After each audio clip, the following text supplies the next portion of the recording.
Another ghetto queen playing dress-up. Officer Derek Whitman approaches a Honda Accord. Inside sits Dr. Angela Richardson, hands properly positioned on the steering wheel. Her business attire is impeccable. Whitman taps her window aggressively. Angela rolls it down, her voice steady despite the insult. "Good evening, officer. May I ask why?" "Did I say you could talk?" Whitman yanks her door open violently. The hinges protest with a sharp creak. "Out! Now!" Angela steps onto the asphalt with measured grace. Her dignity contrasts sharply with his aggressive posture. "Hands on the hood. Spread those legs." He shoves her forward roughly. Angela's palms hit the warm metal. Neighbors start gathering on porches, phones already recording the scene. Whitman smirks at his growing audience. Have you ever seen prejudice so toxic it destroys the person who carries it?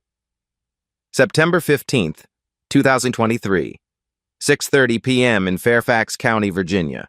Maple Street stretches through one of the area's most affluent neighborhoods. Manicured lawns display perfect green squares. American flags hang from white colonial porches. This quiet suburb sits 15 minutes from the Pentagon. Government workers and military families call this home. Tonight feels like any other peaceful evening in Middle America. Dr. Angela Richardson had been driving carefully through the residential zone. Her Honda Accord moves at exactly 35 miles per hour. The speed limit signs are clearly visible. Her hands grip the steering wheel at precisely 10 and 2 o'clock. 20 years of military discipline shows in everything Angela does. Even her civilian clothes reflect precision. The navy blazer pressed to perfection. White blouse without a single wrinkle. Her only jewelry is a West Point class ring that catches the fading sunlight. Angela is 45 years old. Her face carries the quiet confidence of someone who has earned respect through service. 2 decades in the U.S. Army Medical Corps have shaped her posture. Even seated in her car, her spine stays perfectly straight. She had just left the Pentagon. 3 hours of classified briefings about military medical readiness filled her afternoon. Eastern European deployment protocols, emergency surgical procedures in combat zones. The kind of work that saves soldiers' lives. Her phone buzzes with a text from her teenage daughter. "Mom, when will you be home for dinner?" Angela smiles, planning to surprise her family with takeout from their favorite Thai restaurant. Normal family life after years of deployments overseas. Officer Derek Whitman has been waiting in his usual spot. A speed trap hidden behind oak trees where Maple Street curves slightly downhill. His patrol car idles quietly, radar gun ready. This is his territory, and he knows every hiding place. Whitman is 38 years old, 12 years on the force, but his career has stagnated. 3 internal investigations for excessive force. Multiple citizen complaints about his attitude. His personnel file reads like a warning sign that nobody wanted to see. He watches expensive cars pass by. BMW sedans driven by Pentagon officials. Mercedes SUVs carrying military contractors' wives. Tonight, most drivers are white professionals heading home from government jobs. Whitman waves them through with barely a glance. Then he sees Angela's Honda. A modest car, unremarkable except for one detail. The driver is black. Whitman's radar gun shows 37 miles per hour. 2 miles over the limit, technically. Enough justification for a stop if he wants to make one. Whitman's jaw tightens. He has been having a bad day. His supervisor criticized his report writing this morning. His ex-wife demanded higher alimony payments this afternoon. Now he sees an opportunity to feel powerful again. The patrol car's engine roars to life. Red and blue lights flash across the peaceful neighborhood. Whitman pulls out behind Angela's Honda, his siren wailing briefly to announce his authority. Angela sees the lights in her rearview mirror. Her military training kicks in immediately. Find a safe place to stop. Keep hands visible. Stay calm and professional. She signals right and pulls over beside Riverside Park. Children stop playing on nearby swings to watch the traffic stop. Their parents emerge from colonial homes, curious about the police activity. This neighborhood rarely sees dramatic incidents. Tonight will be different. Mrs. Lane, a retired teacher, steps onto her front porch. She has lived here for 30 years. She knows the rhythm of this street. Cars rarely speed through residential areas. The police stop seems unusual. Other neighbors follow her example. Tom Bradley, a Navy veteran, pauses his evening jog. Sarah Williams, a federal prosecutor, looks up from watering her roses. Michael O'Connor, recently retired from the CIA, sets down his newspaper. These are educated people, government employees who understand constitutional rights, military families who respect service members.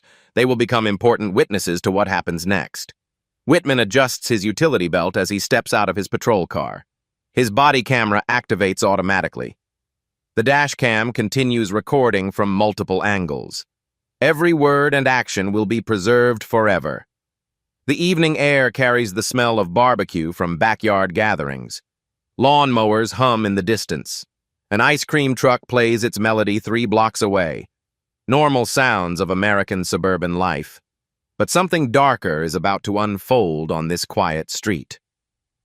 Officer Whitman approaches Angela's car with predetermined assumptions. His prejudices will collide with her dignity.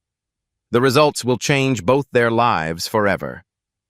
The stage is set for a confrontation that will expose the worst and best of human nature.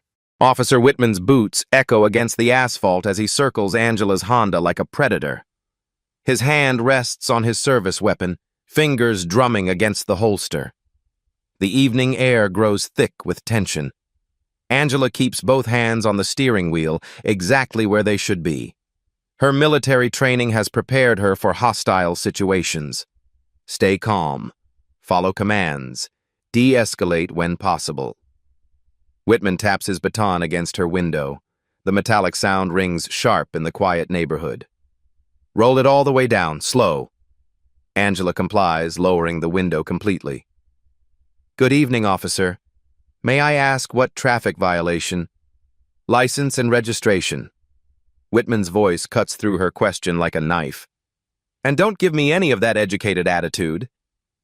His tone carries across the street. Mrs. Lane frowns from her porch. She has watched hundreds of traffic stops over 3 decades. This one feels wrong from the beginning. Of course. Angela reaches slowly toward her purse. I'm retrieving my documents now. Move real careful like.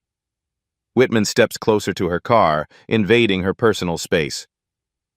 Your people always seem to be reaching for something unexpected.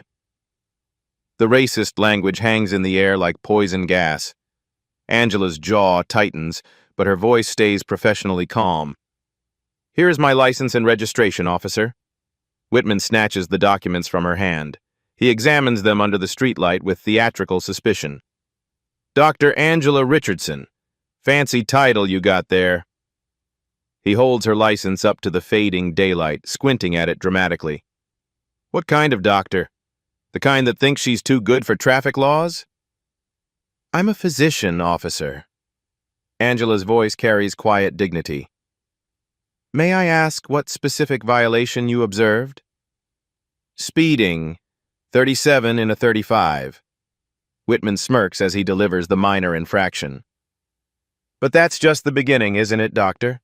Tom Bradley, the Navy veteran, stops jogging to watch the scene unfold. Something about the officer's aggressive posture troubles him. His military instincts recognize unnecessary escalation. 2 miles over hardly seems worth a stop, officer. Perhaps a warning would... Don't tell me how to do my job. Whitman's face reddens with instant anger. Step out of the vehicle, right now. Angela remains seated, her hands still visible on the wheel. Officer, I'd like to understand the reason for... Did I stutter? Whitman's voice rises to a shout. Get your ass out of that car before I drag you out. The profanity echoes through the peaceful neighborhood. Children playing in nearby yards stop to stare. Their parents pull them closer, sensing danger in the officer's tone. Angela opens her door slowly and steps onto the asphalt. Her business suit remains impeccable despite the circumstances. Even under pressure, her military bearing shows through every movement. Turn around. Earn. Hands flat on the hood. She complies with military precision, placing her palms against the warm metal. The position is designed to be humiliating, but Angela maintains her dignity through perfect posture. Whitman positions himself directly behind her, close enough that she can feel his breath on her neck.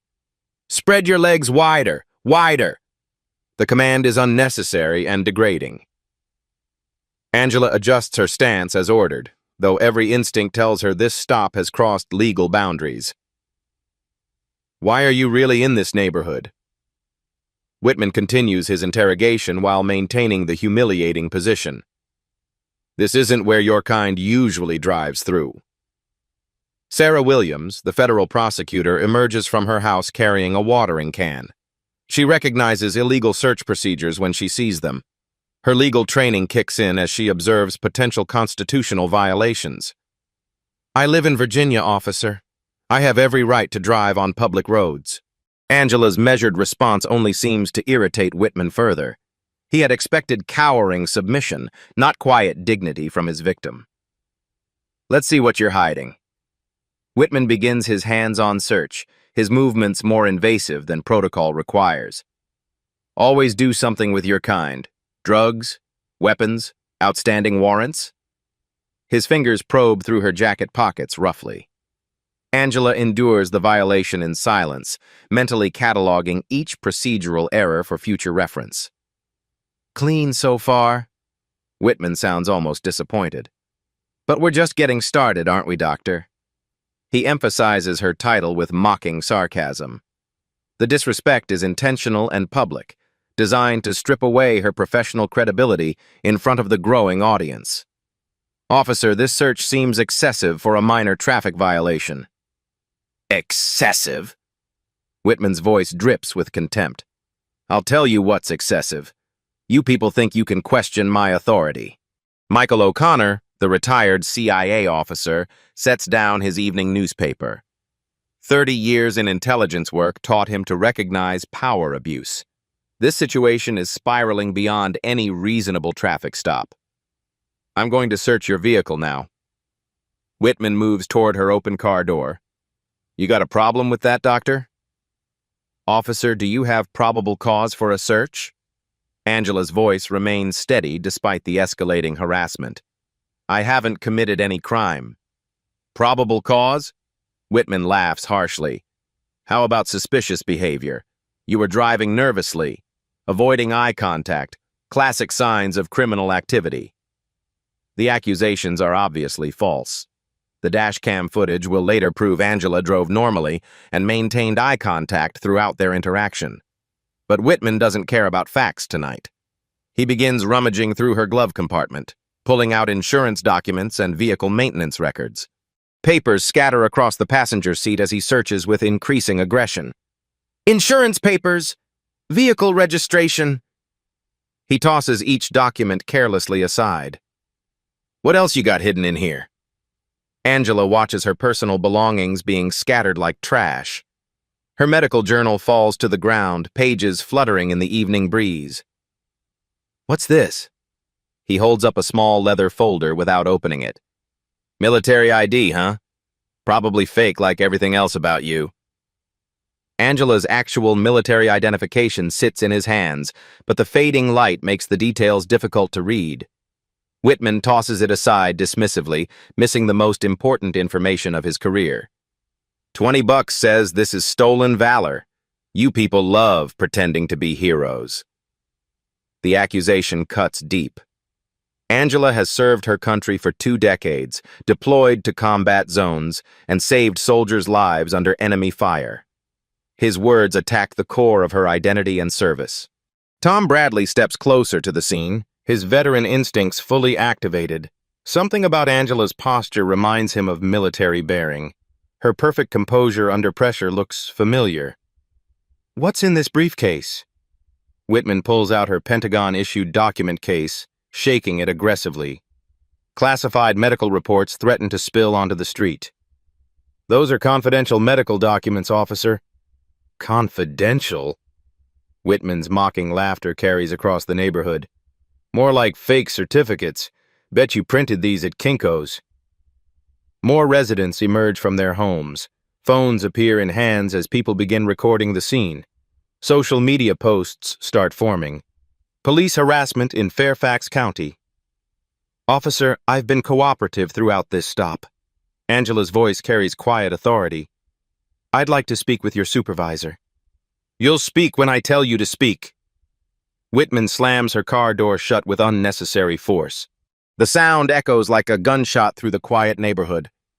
Mrs. Lane steps forward from her porch, her teacher instincts kicking in. Officer, this seems excessive for a traffic stop. Ma'am, step back. This is police business. But Mrs. Lane doesn't retreat. She has seen enough injustice in her 70 years to recognize it now. Her phone is already recording everything. Turn back around. Face the car. Angela complies, placing her hands on the hood again. The position forces her to display submission publicly, exactly what Whitman intended. But her military discipline keeps her spine straight and her head high. You think you're better than me, don't you? Whitman's personal insecurities bleed through his authority. With your fancy degree and your doctor title? His voice carries the bitter resentment of someone who blames others for his own failures. 12 years on the force without a promotion, multiple investigations, a career stalled by his own behavior. I'm just trying to understand what law I've violated, officer. Angela's calm response only fuels Whitman's anger. He expected fear, submission, maybe tears. Instead, she maintains professional composure that makes him feel smaller by comparison. The confrontation has lasted 15 minutes now. What began as a questionable traffic stop has evolved into public harassment with clear racial undertones. The gathering crowd watches with increasing concern and growing anger. The scene is set for even greater escalation. The situation spirals beyond any reasonable traffic stop as Whitman's aggression reaches dangerous new levels. His body language becomes increasingly threatening, shoulders squared and chest puffed out like a strutting rooster asserting dominance. I smell alcohol on your breath. Whitman leans closer to Angela's face, his own breath reeking of coffee and cigarettes. We're going to do a field sobriety test right here. The accusation is absurd. Angela hasn't consumed a drop of alcohol. She had spent the afternoon in classified Pentagon briefings, then drove straight home. But Whitman's lie will justify further humiliation. Officer, I haven't been drinking. I'd be happy to take a breathalyzer test. We'll do this my way. Whitman steps back, creating space for his performance. Walk the line, heel to toe, arms at your sides. There is no painted line on the residential street. Angela must walk an imaginary straight path while neighbors watch from their porches. The test is designed to make her look foolish and unstable. Angela begins walking with military precision. Each step lands perfectly in line, her balance flawless despite the unnecessary heels of her professional attire. 20 years of military training show in every movement. Stop! You're swaying! Whitman's voice carries clearly across the quiet street. Obvious signs of intoxication. Mrs. Lane shakes her head from her porch. The woman walked straighter than most police officers she had observed. This charade has gone far enough. Try again. This time count out loud. 1, 2, 3. Angela complies, her voice clear and steady as she counts each step. 1, 2, 3, 4. Her enunciation is perfect, without the slightest slur or hesitation. Tom Bradley pulls out his cell phone and begins recording. His Navy training taught him to document everything when superior officers abused their power. This civilian officer needed the same treatment. Now stand on one foot. Hold your arms out like this. Whitman demonstrates an exaggerated pose designed to look ridiculous. Count to 30, out loud. The humiliation continues as Angela balances perfectly on one foot. Her core strength from years of military fitness training makes the test effortless, but Whitman searches for any excuse to declare her impaired. 1, 2, 3, 4. Angela's voice stays steady and clear. Her balance never wavers despite standing on uneven asphalt in business heels. 26, 27, 28, 29, 30. She completes the count flawlessly, but Whitman shakes his head with theatrical disappointment. Failed. Obvious impairment. His lie is so blatant that several neighbors voice their objections from the gathering crowd. "That's ridiculous," calls out Sarah Williams, the federal prosecutor. "She performed perfectly." "Ma'am, I need everyone to step back or you'll be arrested for interfering with police business." The threat silences some observers, but others continue recording with their phones. Social media posts multiply as the video spreads across neighborhood Facebook groups and Twitter feeds. "Now we're going to search this vehicle thoroughly." Whitman returns to Angela's Honda with renewed purpose. Something's not adding up here. He opens every door and begins pulling out the contents systematically. Angela's gym bag hits the asphalt first, followed by her medical journals and continuing education materials. "What's all this medical stuff? Are you running some kind of drug operation?" The accusation grows more ridiculous by the minute. Angela's legitimate medical textbooks and professional journals scatter across the ground like discarded trash. "Those are my medical references, officer. I'm required to maintain continuing education credits." "Sure they are." Whitman kicks through the pile of books with his boot. "Bet these are fake, too. Everything about you screams fraud." Michael O'Connor moves closer to the scene, his intelligence background making him suspicious of Whitman's motives. No legitimate law enforcement officer would conduct such an obviously illegal search. "What's in this folder?" Whitman holds up Angela's Pentagon security briefing materials. Classified medical protocols for battlefield surgery are clearly marked on the cover. "Those are confidential military medical documents, officer." "Military?" Whitman laughs harshly. "Right, and I'm the Secretary of Defense." He flips through pages of genuine classified information, too ignorant to recognize the significance of what he holds. Angela watches in horror as national security documents flutter in the evening breeze. "Officer, those documents are classified. They need to be handled properly." "Classified my ass. These look like something you downloaded from Google." A car passes slowly on Maple Street, the driver gawking at the spectacle. Word is spreading through the neighborhood via text messages and social media posts. More residents emerge from their homes to witness the unfolding drama. "Turn around again. Hands on the car." Angela has already assumed this position multiple times, but Whitman forces her into it again. The repeated humiliation serves no law enforcement purpose beyond satisfying his need for control. "You're going to tell me the truth now." Whitman positions himself inches behind Angela, his voice dropping to a menacing whisper. "What are you really doing in this neighborhood?" "I was driving home from work, officer." "Bullshit. Someone like you doesn't belong in this area." His mask of professional authority continues slipping, revealing the racist assumptions driving his behavior. Angela's expensive business attire and educated speech patterns threaten his worldview. "Where do you really live? Section 8 housing? Government assistance apartment?" The questions reveal Whitman's prejudiced thinking. He cannot conceive that a black woman might legitimately afford to live in an affluent neighborhood or hold a professional position. "I live in Fairfax County, officer. I pay taxes here just like everyone else." "Taxes?" Whitman's voice drips with sarcasm. "What taxes? Welfare recipients don't pay taxes." The racist assumptions flow freely now, captured by multiple recording devices.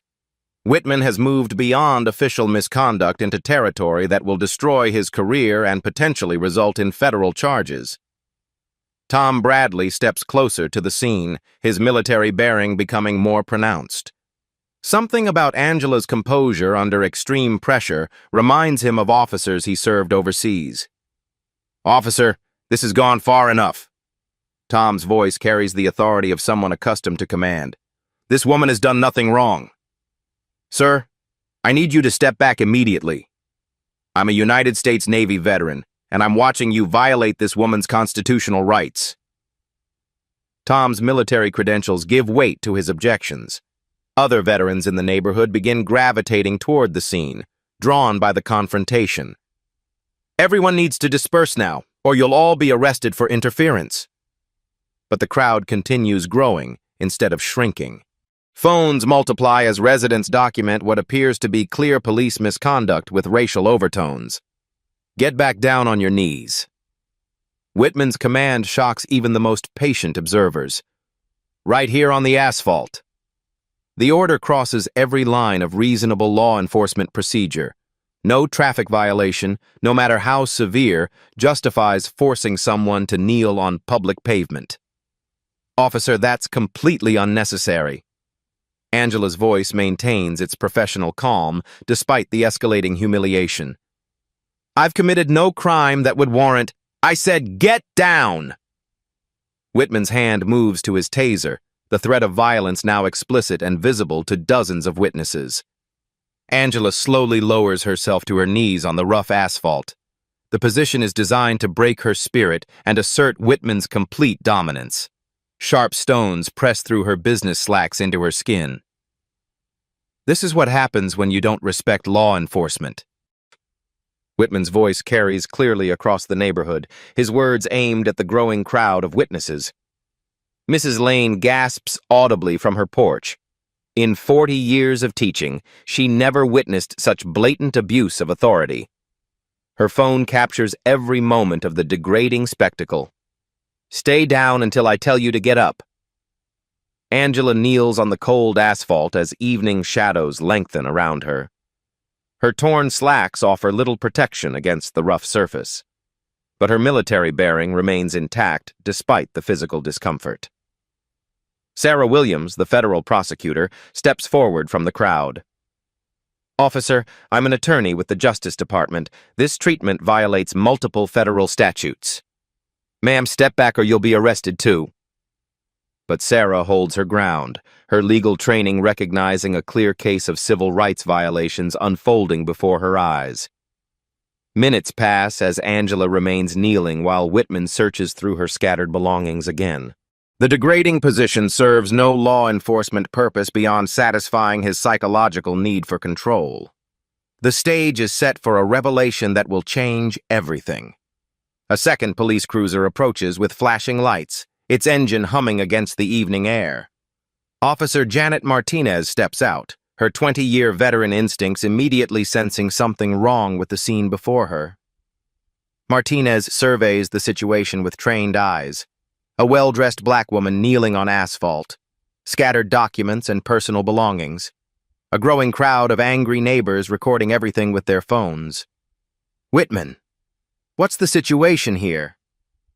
Martinez keeps her voice professional, but her tone carries concern about what she's witnessing. Suspicious subject, possible DUI, resisting commands. Whitman's responses sound rehearsed, like he's practiced these lies before. Martinez observes Angela's obviously sober demeanor and compliant behavior. Nothing about this scene matches a DUI stop or resisting arrest situation. Her partner has clearly crossed several lines tonight. Ma'am, are you injured? Martinez addresses Angela directly, breaking protocol by not deferring to Whitman's authority. No injuries, officer. Thank you for asking. Angela's voice carries quiet dignity despite her degrading position on the pavement. Martinez notices something familiar about Angela's bearing, the perfect posture even while kneeling, the measured speech patterns, the calm composure under extreme pressure. These traits remind her of military personnel she's encountered. Derek, help me understand the timeline here. Martinez begins gathering information while subtly examining the scattered documents around Angela's car. Her eyes catch official letterhead among the papers blowing across the asphalt. Pentagon logos, Department of Defense seals, Medical Corps insignia. These aren't typical civilian documents. Martinez picks up a laminated identification card that Whitman had dismissed earlier. The fading light makes reading difficult, but she angles it toward a street lamp for better visibility. Her face transforms as the details become clear. Colonel Angela Richardson, United States Army Medical Corps, Pentagon security clearance, active duty status. The realization hits Martinez like a physical blow to her chest. Her partner has been abusing a senior military officer for the past 30 minutes. The career implications alone could destroy the entire department. Derek. Martinez's voice carries new urgency as she approaches Whitman with the military ID. You need to see this immediately. Whitman takes the identification card with casual indifference, still believing his authority remains unchallenged. His eyes scan the official credentials with growing confusion. The color drains from his face as comprehension dawns. Colonel, United States Army, 20 years of service. Pentagon clearance. Every detail contradicts his assumptions about the woman he's been humiliating. This can't be. Whitman's voice trails off as he studies the credentials more closely. His hands begin trembling as the magnitude of his error becomes clear. Angela speaks with quiet authority from her kneeling position. Officer Whitman, I believe you have something that belongs to me. Her voice has changed completely. The submissive compliance is gone, replaced by the unmistakable tone of military command. 20 years of leading medical teams under combat conditions flows through every word. Colonel Richardson? Martinez's training kicks in as she recognizes proper protocol for addressing senior military personnel. Ma'am, I sincerely apologize for this incident. Angela rises slowly from the asphalt, brushing gravel from her torn business slacks with military precision. Her dignity returns instantly, no longer hidden behind forced compliance. Officer Martinez, I am Colonel Angela Richardson, United States Army Medical Corps. Each word carries the weight of 2 decades in uniform. I have just returned from classified briefings at the Pentagon regarding military medical readiness protocols. The formal introduction transforms the entire dynamic. Whitman stands frozen with her credentials in his shaking hands, finally understanding what he has done. Colonel, please accept my deepest apologies. Martinez immediately shifts into professional damage control mode. This situation will be reported through proper channels. The gathering crowd erupts as Angela's true identity spreads through the neighborhood. Veterans among the witnesses snap to attention positions, their respect obvious and immediate. Thank you for your service, Colonel, calls out Tom Bradley, his Navy background evident in his crisp salute despite civilian clothes. 20 years of service and this is how we treat our military officers? Shouts another veteran observer, his outrage echoing across the street. Social media posts explode with updates.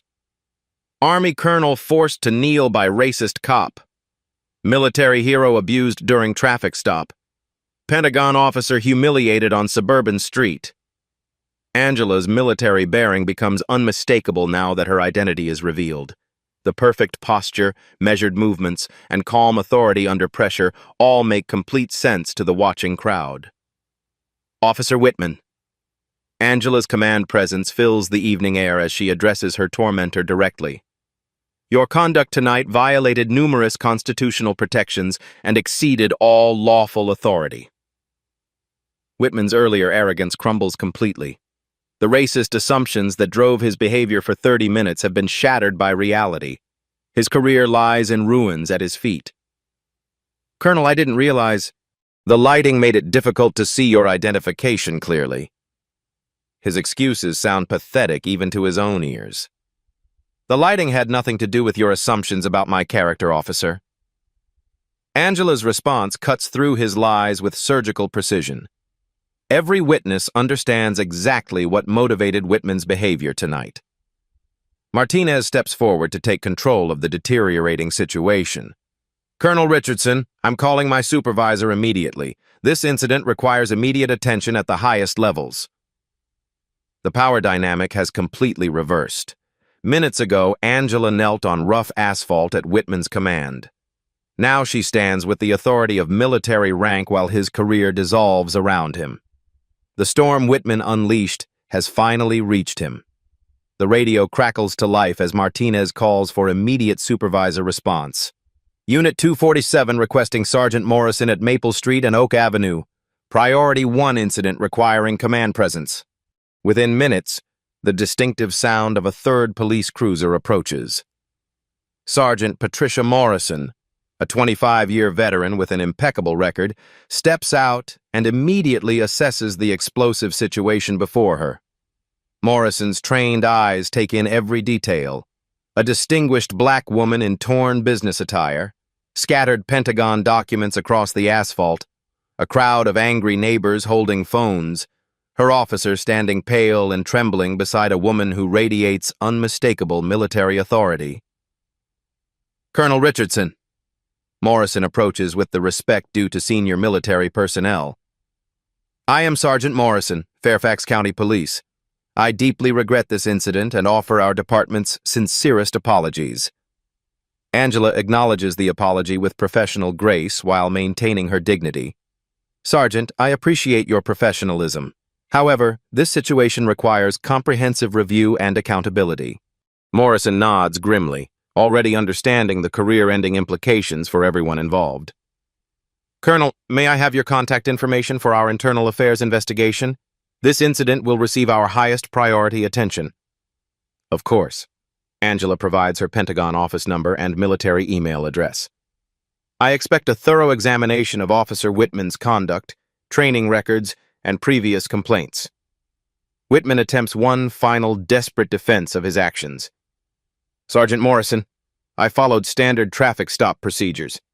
The identification wasn't clearly visible in the fading light. I had no way to know. Officer Whitman, be quiet. Morrison's command cuts through his pathetic excuses like a blade. Your body camera recorded everything. The evidence speaks for itself. Martinez steps forward with Angela's military credentials still in her hand. Sergeant, Colonel Richardson's Pentagon identification was clearly visible. Officer Whitman dismissed it as fake without proper examination. The weight of evidence continues mounting against Whitman. Every lie he told, every assumption he made, every violation of procedure has been captured on multiple recording devices. Officer Whitman, you are hereby suspended from active duty pending internal affairs investigation. Morrison's words carry the finality of career death. Surrender your service weapon, badge, and body camera immediately. Whitman's face crumbles as he realizes the full consequences of his actions. 24 hours ago, he wore the badge with authority. Now he removes it with shaking hands, his law enforcement career effectively over. Sergeant, this seems excessive. I made an honest mistake in difficult lighting conditions. Whitman's voice wavers as he tries one more desperate appeal. Honest mistake?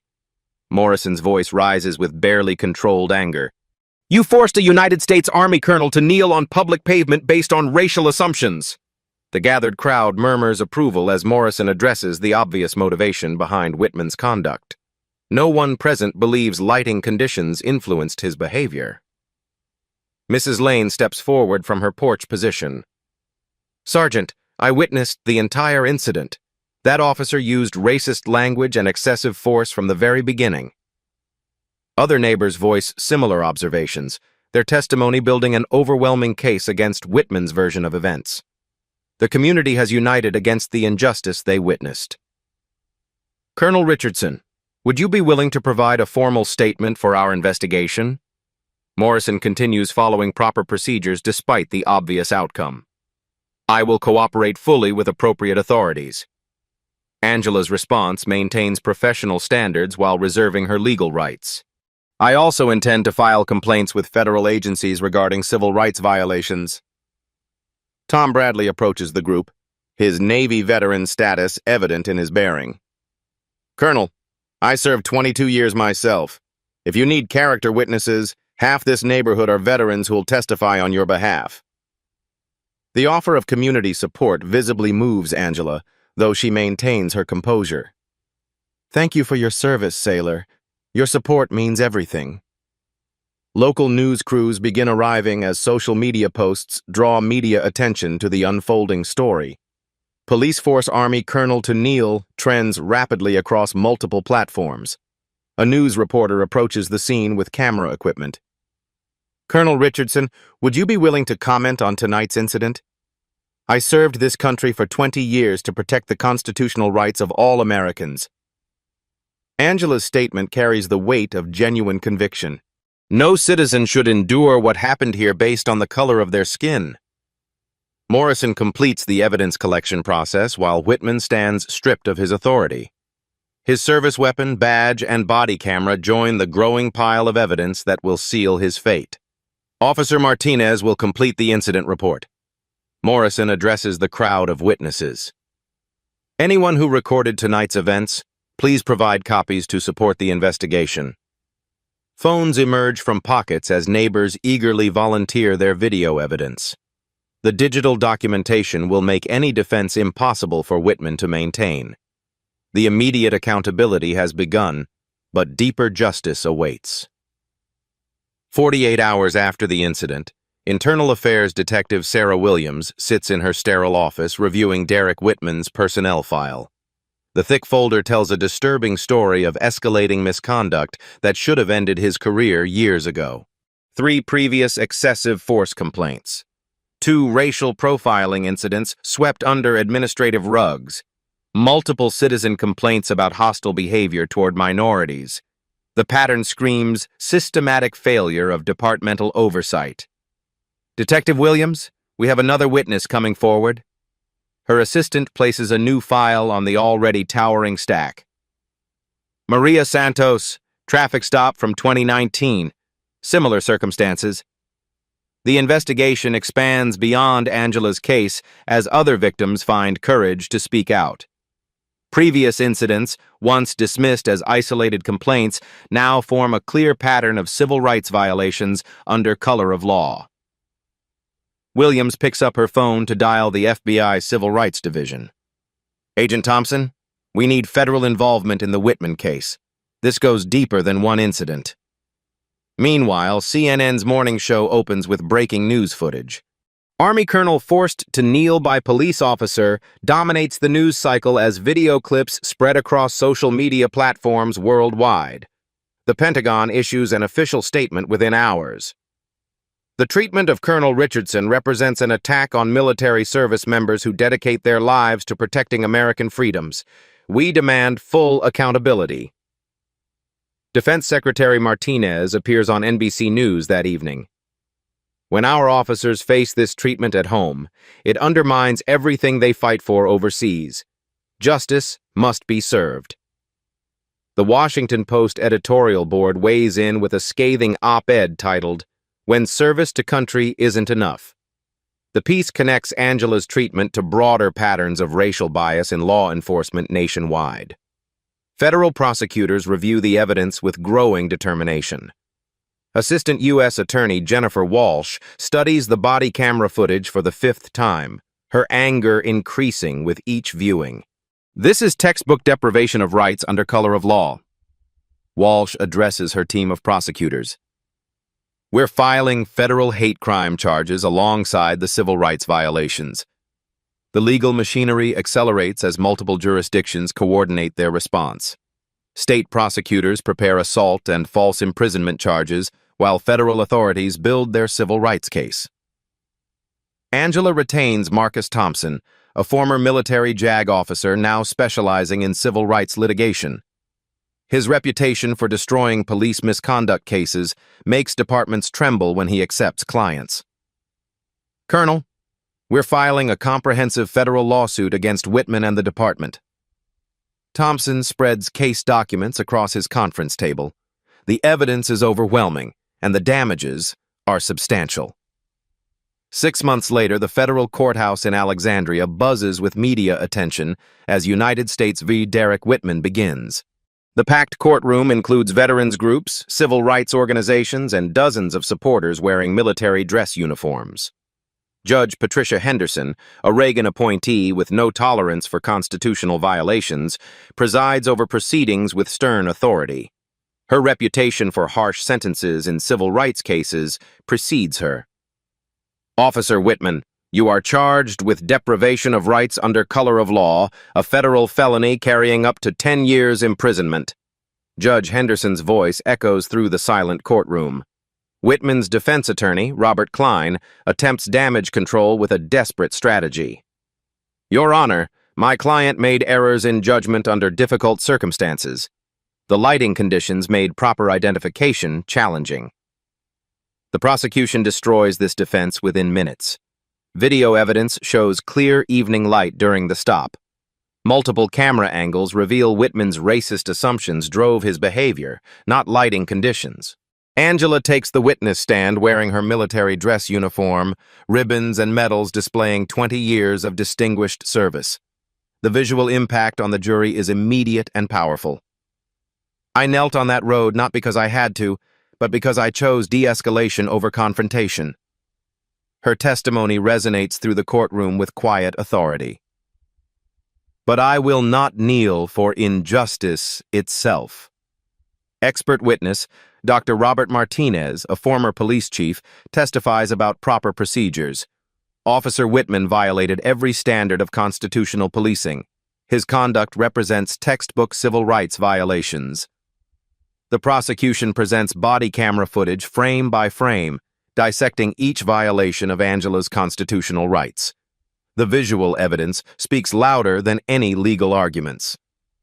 Ladies and gentlemen of the jury, this case represents everything wrong with biased policing. Prosecutor Walsh delivers her closing argument with passionate conviction. Colonel Richardson served this country with honor. Officer Whitman dishonored his badge and violated his oath. The jury deliberates for less than 2 hours before returning guilty verdicts on all charges. Whitman's face crumbles as the foreman announces each conviction with increasing finality. Judge Henderson's sentencing hearing draws national attention as she addresses the broader implications of the case. Officer Whitman, your actions that night disgraced the badge and violated the Constitution you swore to protect. This court sentences you to 5 years in federal prison, followed by 3 years supervised probation. Her gavel strikes with the sound of justice finally served. You will never again wear a law enforcement badge. The civil lawsuit concludes with a $2.3 million settlement against the Fairfax County Police Department. Angela announces her intention to establish a scholarship fund for minority medical students pursuing military service. This money will ensure other young people have opportunities to serve, regardless of the color of their skin. Angela addresses reporters outside the courthouse with characteristic dignity. Systemic changes follow the high-profile conviction. The Fairfax County Police Department implements comprehensive reforms under federal monitoring. Body camera policies strengthen. Cultural sensitivity training becomes mandatory. Police academies nationwide begin teaching the Richardson case as an example of how bias destroys careers and violates constitutional rights. The incident becomes required study material for law enforcement training. Virginia's legislature passes the Colonel Richardson Act, strengthening penalties for civil rights violations by law enforcement officers. Other states follow with similar legislation inspired by Angela's case. The broader impact extends beyond legal reforms. Angela testifies before Congress about police accountability and constitutional rights. Her composed testimony influences federal legislation on police reform. Power without accountability becomes tyranny, she tells lawmakers. But our Constitution remains stronger than any individual's prejudice. Whitman begins serving his sentence at a federal facility in Pennsylvania. His fellow inmates quickly learn about his conviction for abusing a military officer. Prison justice operates by different rules than civilian courts. The ripple effects continue expanding as other victims of police misconduct find courage to speak out. Angela's case becomes a catalyst for broader conversations about racial bias in law enforcement. Legal scholars cite Richardson vs. Whitman in discussions about civil rights enforcement and qualified immunity limitations. The case establishes important precedents for future litigation. Angela's military career continues with renewed purpose. Her promotion to brigadier general partly recognizes her grace under extreme pressure and commitment to constitutional principles. The Pentagon assigns her to develop new training programs for military personnel interacting with civilian law enforcement. Her expertise bridges the gap between military and civilian justice systems. 6 months after Whitman's conviction, Angela speaks at police academies about dignity, respect, and constitutional rights. Her message resonates with young officers beginning their careers. Every badge represents a sacred trust, she tells new recruits. Honor it or lose it. Justice, though delayed, has been thoroughly served. 1 year later, Brigadier General Angela Richardson stands at her Pentagon office window, gazing across the Potomac River toward the Capitol dome gleaming in morning sunlight. Her promotion ceremony occurred 3 months ago, attended by colleagues who witnessed her extraordinary grace under the most degrading circumstances imaginable. The intersection of Maple Street and Oak Avenue now features a small bronze plaque embedded in the sidewalk. Local veterans groups installed the memorial reading, "In honor of constitutional rights defended with dignity." Residents pass it daily, remembering the night justice prevailed. Angela's voice carries quiet authority as she reflects on that transformative evening.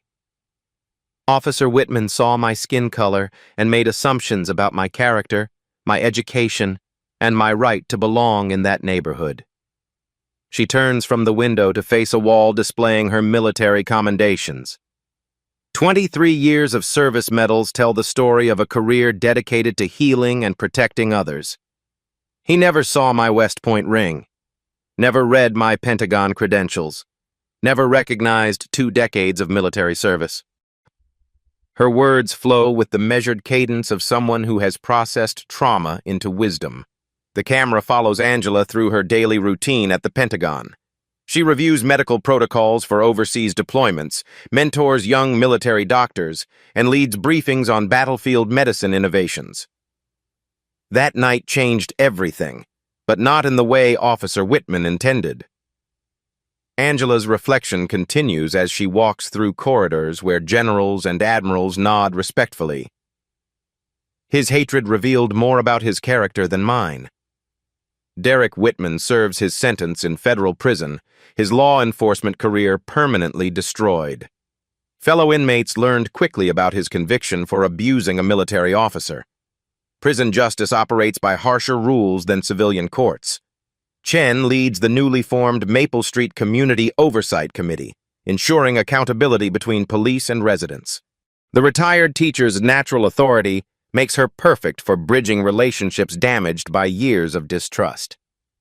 "We're not anti-police," Mrs. Lane explains to new committee members. "We're pro-constitutional rights. There's a difference that matters." Officer Martinez received promotion to detective, her integrity during Angela's incident earning recognition from department leadership. She now trains new recruits in proper interaction protocols with military personnel. Tom Bradley organizes monthly meetings between neighborhood veterans and local police officers. The Navy retiree believes understanding builds stronger communities than suspicion and fear. Angela established the Richardson Military Medicine Scholarship Fund with her settlement money. The program supports minority students pursuing medical careers in military service, ensuring diversity in future leadership. Education remains the most powerful weapon against ignorance, Angela tells scholarship recipients at their annual dinner.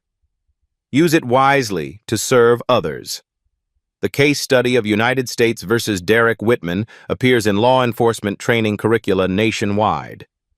Police academies teach the incident as a cautionary tale about bias, assumptions, and constitutional violations. Young officers learn that prejudice destroys careers faster than bullets destroy lives. The lesson resonates across academy classrooms from California to Maine. Angela speaks at Georgetown Law School about civil rights enforcement and military-civilian relations. Her lectures draw standing room-only crowds of students inspired by her dignity under pressure. "Power without accountability becomes tyranny," she tells future lawyers. But our Constitution provides tools for justice when we have courage to use them. The Fairfax County Police Department operates under federal oversight, implementing reforms that become models for departments nationwide.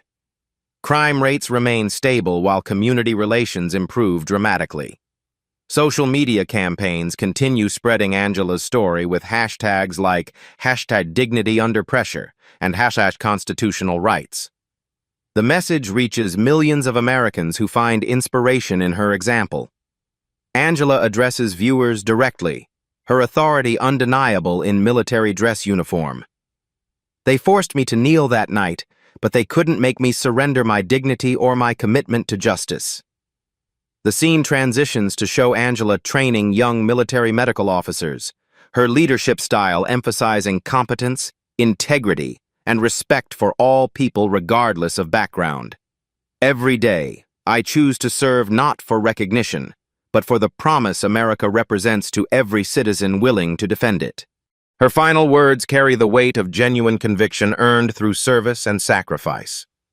That promise is worth kneeling for, worth standing for, worth fighting for. The camera pulls back to show the American flag flying over the Pentagon as Angela continues her work protecting those who protect others. Share this story not for clicks or likes, but because the truth deserves to be heard. The call to action appears as text overlay while Angela's voice continues. Subscribe to Black Tales Stories, stay informed, but more importantly, stay engaged in your community. Follow for more stories where justice prevails over prejudice. Additional text appears with social media links and voter registration resources. Angela's final question appears on screen as her voice asks, "What would you have done that night?